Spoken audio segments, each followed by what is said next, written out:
Hey everyone, I'm here with organizer and founder of the Gulf Coast Film and Video Festival, Hal Wixon.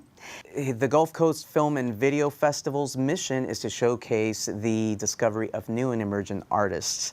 And they want to encourage the work of indie filmmakers, promote the concept of film as an art, offering outreach and expanded awareness of independent film. And we're here to talk to director of VEDA, Matt Jenkins, who is with us from Austin for the film VEDA. And his film is actually up for Best Drama here at the Gulf Coast Film and Video Festival. Congratulations. Well, I actually met a guy named Hector Luna. I've never met him in person. I still haven't met him in person, so I'm looking forward to meeting him tonight. Through another movie that we made called Beaches, Buns, and Bikinis, which we shot down here in 2010, starring Ron Jeremy. And he edits a magazine, and I want to say it's called C47. And he was so kind through one of the actresses that we had in it to do a profile of our movie in that. So that's how I met him, and then kind of talked to him a little bit on and off, and then through him and through Drea Marie, I found out about the Gulf Coast Film and Video Festival, and I wanted to enter some Houston area film festivals so that the actors would have a chance to come and partake and celebrate this great movie. And I am here with Drea Marie, an actress local here in Houston, for the film VEDA, directed by Matt Jenkins. And to give a little bit of a backstory about this film, former computer programmer Howie and his crippled sister Marla are in dire straits. So with the possibility of prison hanging over him, he tries to search for work but comes out empty-handed. So with a lot of different twists and turns in the plot, you know, he and his sister are trying to move past that. So Drea Marie is here at the Gulf Coast Film and Video Festival. So tell us how you first came in contact with this festival. Basically with the director and knowing about what's going on in our city locally. I'm a Houston-born native, and I'm actually more in this area, the Clear Lake area. So I've been aware of the Gulf Coast Film Festival for a little bit, and now I was so excited to actually be a part of it. I play Marla, like you said, and I am the sister to Howie, and I'm a cripple in this production, and that happened because of my brother. And he's going through a lot of different struggles in life, being that he has gone to prison for what he's done as far as to myself and our parents. And he's trying to find his way again while also helping me in my dependency of being on him and having to rely basically on being a criminal for having a past, being an ex-con that he is, and it's hard to find work.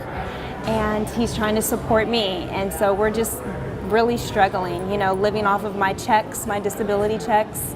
I was once a very independent career woman, very driven, and because of him, I have now become dependent on him, and I'm trying to find my way back into independency again.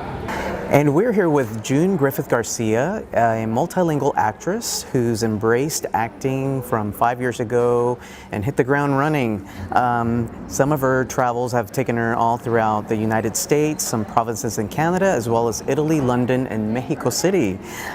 She is proficient in Spanish, or fluent in Spanish, and proficient in French and Italian. She's appeared in some credits, just to name a few: Richard Linklater's Burning, Terrence Malick's Waitlist, in addition to TV shows like The Lion Game, American Crime, and From Dusk Till Dawn. Some upcoming projects include The Curse of El Brujo, a bilingual feature film set in San Antonio, the third season of the urban drama Street Stories, and the first season of Dreamsville, where she plays a ruthless Colombian lord. So June, tell us how you first came in touch with the Gulf Coast Film and Video Festival. Hal, called me up and said we would like you to be our Lifetime Achievement Award this year. And I was so stunned and honored because I know that this group of people here has really worked hard for many years putting on a festival and keeping the arts alive, arts and culture in this area, which is beautiful anyway, but to have the artistic emphasis on it as well is really nice. It's really a labor of love for them. I'm proud to be a part of it. We're here with director and producer PJ Campaña of Diving the Lembeh Strait.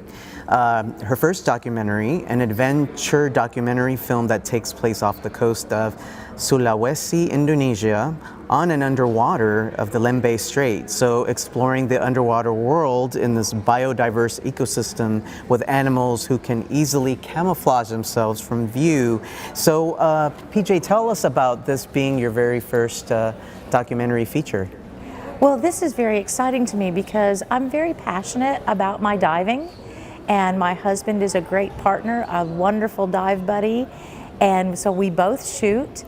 And we've been doing this for years, but I never really thought about entering a competition. And so I feel very privileged. We entered 2 of our films, and both of them were accepted and are finalists. So here's to beginner's luck. I hope the lightning strikes twice.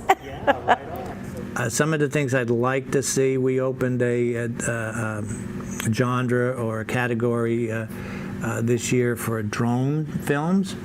I'd like to see some of those entered next year or the year after. I'd like to see some more foreign language films entered. I'd like to see actually more films from the Houston area sent in. We still get maybe only more than 50% from Texas. But I'd like to see more from the universities and film organizations, 48-hour, 24-hour film groups and so forth, send their films in. We have a lot of talent here in Houston, and I'd like to see it entered. I'd like to promote, as it says in our mission statement, I'd like to see those filmmakers promoted and recognized.